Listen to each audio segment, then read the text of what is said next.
Our first reading is from Exodus chapter 34, verses 29 through 35. Moses came down from Mount Sinai. As he came down from the mountain with 2 tablets of the covenant in his hand, Moses did not know that the skin of his face shone because he had been talking with God. When Aaron and all the Israelites saw Moses, the skin of his face was shining, and they were afraid to come near him. But Moses called to them, and Aaron and all the leaders of the congregation returned to him, and Moses spoke with them. Afterward, all the Israelites came near, and he gave them in commandment all that the Lord had spoken with him on Mount Sinai. When Moses had finished speaking with them, he put a veil on his face. But whenever Moses went in before the Lord to speak with him, he would take the veil off until he came out. And when he came out and told the Israelites what he had been commanded, the Israelites would see the face of Moses. That the skin on his face was shining, and Moses would put the veil on his face again until he went in to speak with him. Here ends the first reading.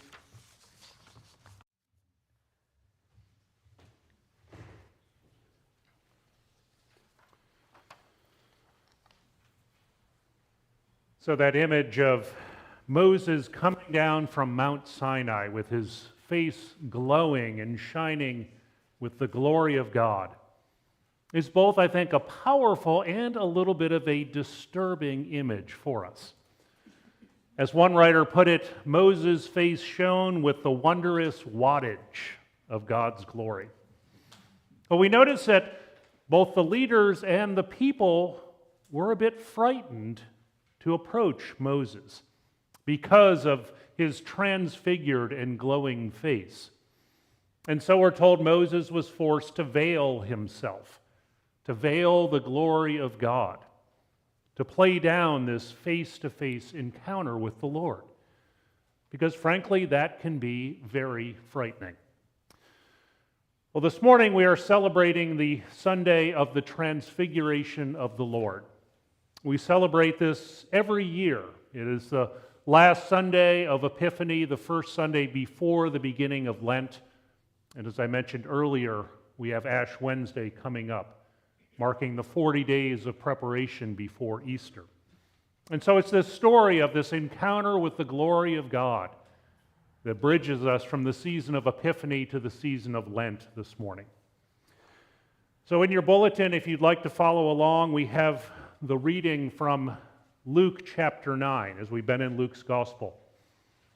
Luke has a little bit of a different take on this from the stories we also hear in Mark and in Matthew, highlighting the glory of God that is present there up on the mountain. And then as Jesus and the disciples come down afterwards. So let's listen again for God's word. Now about 8 days after these sayings, Jesus took with him Peter and John and James, and he went up on the mountain to pray. And while he was praying, the appearance of his face changed, and his clothes became as bright as a flash of lightning. Suddenly they saw 2 men, Moses and Elijah, talking to Jesus.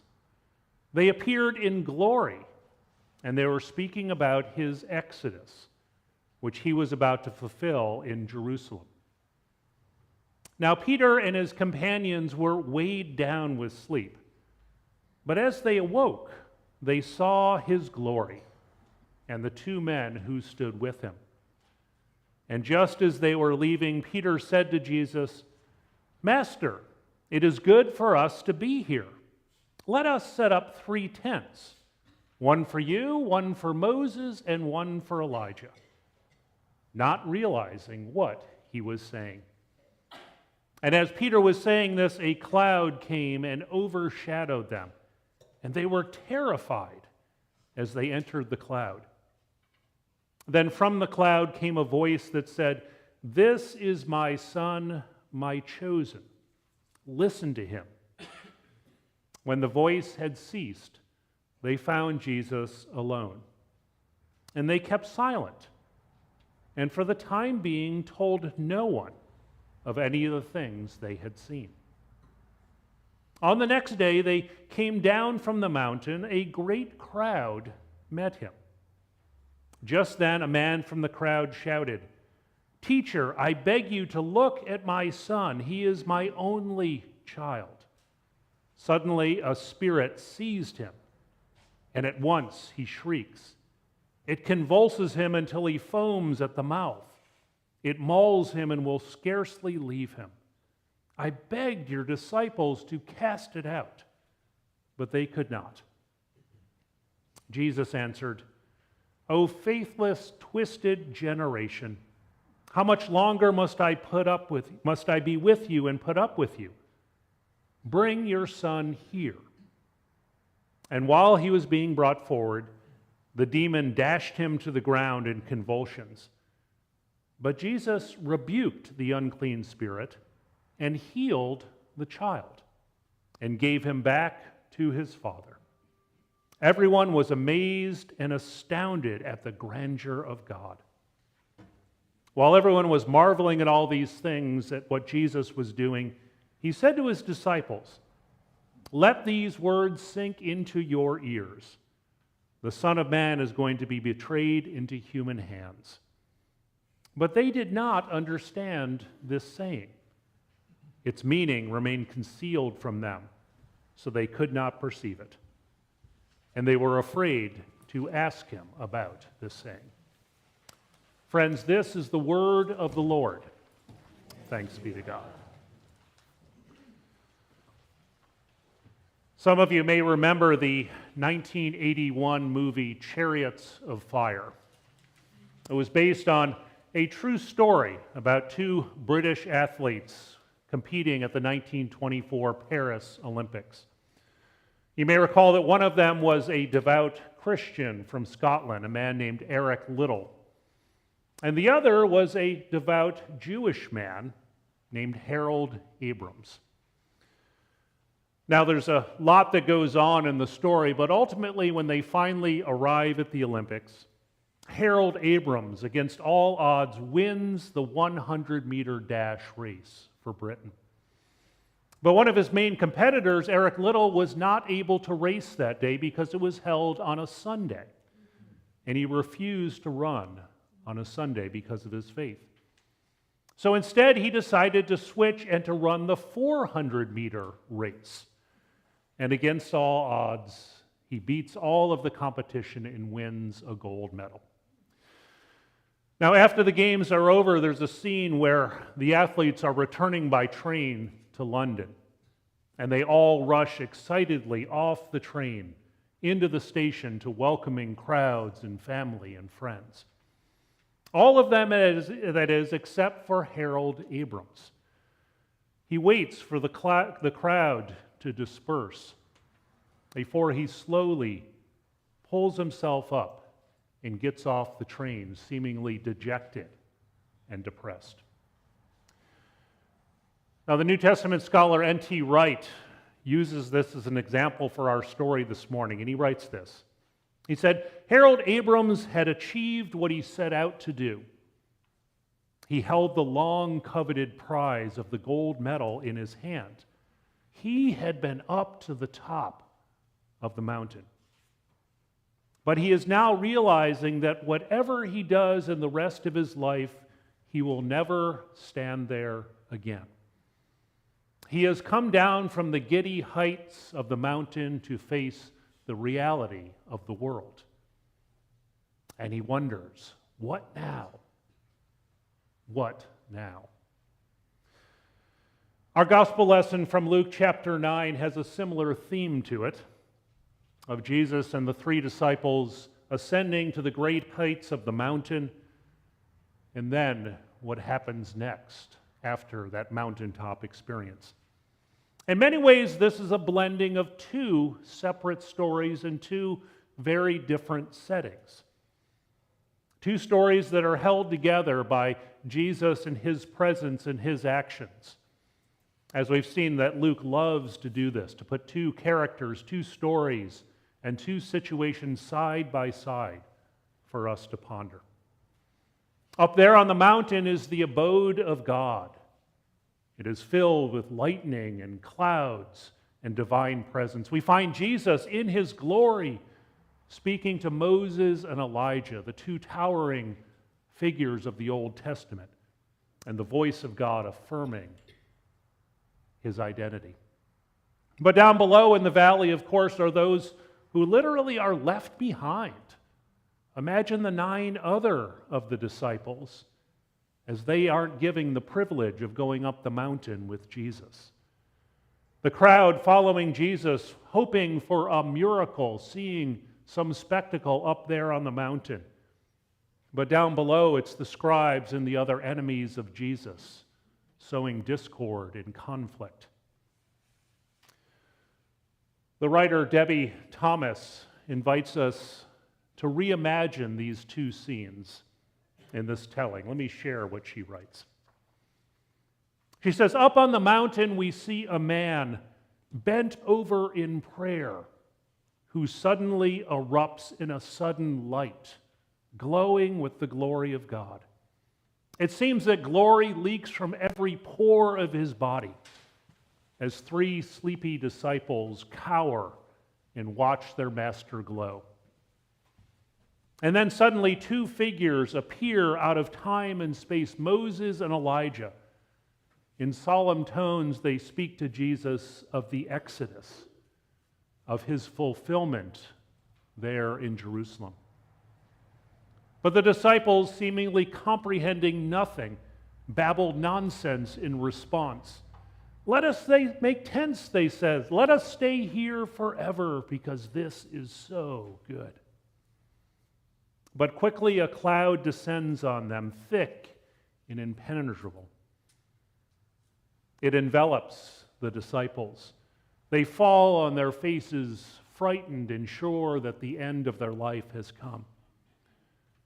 But instead, a voice addresses them, a voice that is tender and gentle, saying, "This is my son, my chosen."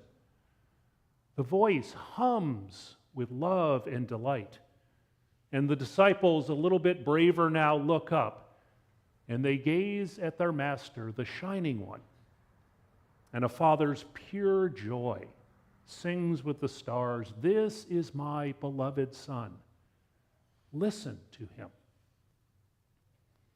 But down in the valley below, she goes on, is a very different scene. There a boy writhes in the dust. He drools and foams. He cannot hear, and his eyes, wide open and feral, see nothing but darkness. Around him the crowd gathers and swells, eager for a spectacle to entertain. The scribes jeer as the disciples wring their hands in shame as they cannot heal the boy. "Frauds," someone yells into the night. "Charlatans." The scribes ask, "Where is your master? Why has he left you behind, powerless?" "Well, we don't know," the disciples mutter, gesturing vaguely at the mountain behind them. Panic battles exhaustion as they hear the boy shriek yet again, an echo that sounds like it's straight from hell. The child flails about, and his limbs assault his stricken face. Then a voice strangled and singular, rends the night. "This is my son," a man cries out as he pushes through the crowd to gather the convulsing boy in his arms. Everyone stares as the father cradles the wreck of a child against his chest. "Please," he sobs out, "please, this is my beloved son. Help him." Two stories this morning, two very different settings, yet also two fathers and two beloved sons. Now, if I'm honest and I really had to choose from these two, I think I would prefer to stay up on the mountaintop. Who wouldn't want to be in the presence of Jesus in all his glory, up there with Moses and Elijah? Who wouldn't want to hear the voice of God speaking of his beloved and chosen Son? Down in the valley, it's so messy and chaotic and complicated and difficult. Up on the mountain, it seems much clearer and better. Well, from this story and the way it's told in the other Gospels, we know that the disciples also wanted to stay up there on the mountain, as Peter volunteers to build a shrine, tents for each of the three there. One commentator said Peter's desire reflects the poignant human longing to somehow mark a place and to preserve the moment where one encounters God. It is a very human sense and feeling that Peter has here. But of course, we know that Jesus has other ideas. He knows that his glory cannot stay captured up there on the mountaintop. You may have noted that my sermon title for this morning is "Mine Eyes Have Seen the Glory," which of course comes from the hymn we know as the Battle Hymn of the Republic. And I used it because I think seeing the glory of God in Jesus is the key to this story. And in many ways, it is the key to the rest of the gospel as Jesus goes to Jerusalem and ultimately to his death and to the resurrection. Because I think Peter and the other two disciples have been given a great gift up there on the mountain. They've been given a glimpse of God's glory. Much like Moses in our Exodus story that Roz shared with us earlier. A brief glimpse of something beyond our human understanding that will change them forever. Because up there on the mountaintop, Jesus, along with Moses and Elijah, are wrapped in God's glory.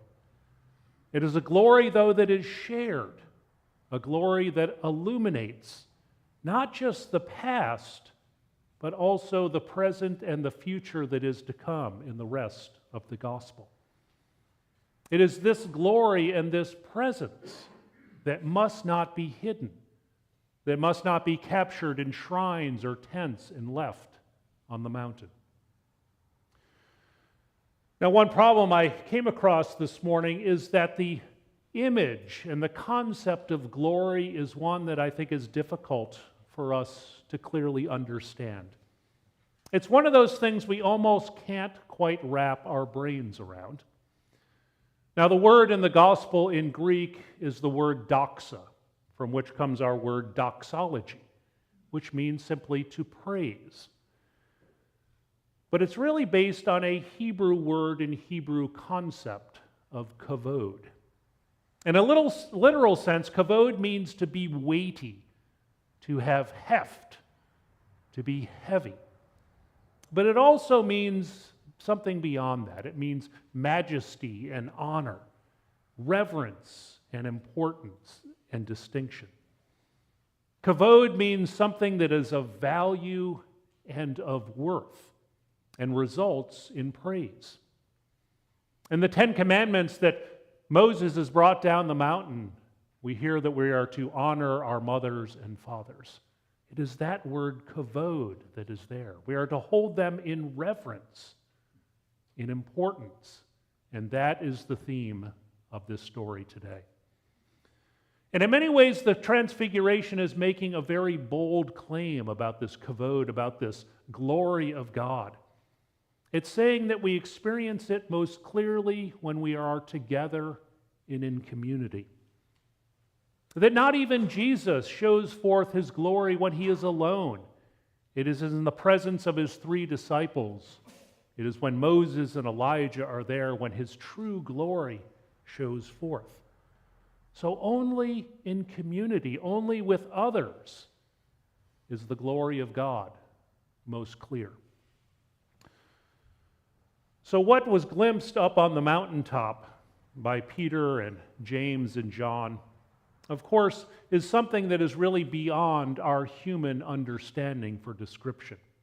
It is an elusive presence, but it is something that ultimately will be fully revealed when we come to the end of the Gospels with the death and the resurrection of Jesus Christ. Listen to what the poet and artist Jan Richardson says about this story.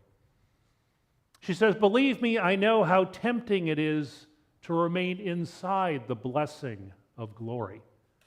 How tempting it is to linger where everything is dazzling and clear. We could build walls around this glory and blessing. We could put a roof on top of it. We could bring table, chairs, and have the most amazing meals. We could make a home. We could stay. But this glory," she says, "is built for leaving. This glory is made for coming down the mountain. This glory desires to be in motion and to travel as we return to the level ground of the valley." In many ways, we discover this morning that it is ironic that the glory of God in many ways is the exact opposite of our human glory. It is something that triumphs through defeat. It is a glory that is expressed through humility. It is a freedom that we find through obedience. It is a life that we find through death. And as the story continues, we know that Jesus enters into exactly that, into the suffering of the world, so that his glory may be revealed of the self-giving God. That first line of the great hymn, "Mine eyes have seen the glory," might have been what the disciples could say as they came back down into the valley. Because as one commentator put it, as much as the glory of God revealed up there on the mountaintop, it is also revealed down below in the rest of the story. In the real people struggling and in need is where the glory is also seen. And so there down in the valley we find another father, this one who is in distress. A young boy, his son, who is tormented by convulsions and cannot live a normal life. And in the midst of that crowd, the glory of God is shown yet again. As Jesus foretold, "Cast out the unclean spirit." He heals the boy, brings wholeness, and then gives him back to his father. The blessing of glory has come to the valley. And so indeed, the glory is only possible when it is shared, when it is in community, especially in those places of great need and desire. The final verse of "Mine eyes have seen the glory" of the Battle Hymn of the Republic are this: "In the beauty of the lilies, Christ was born across the sea, with a glory in his bosom that transfigures you and me. He died to make us holy, let us live to make all free, while God is marching on." Friends, let's close with a word of prayer. Holy God, as we gather on this Transfiguration Sunday, help us to live lives that reflect your divine glory.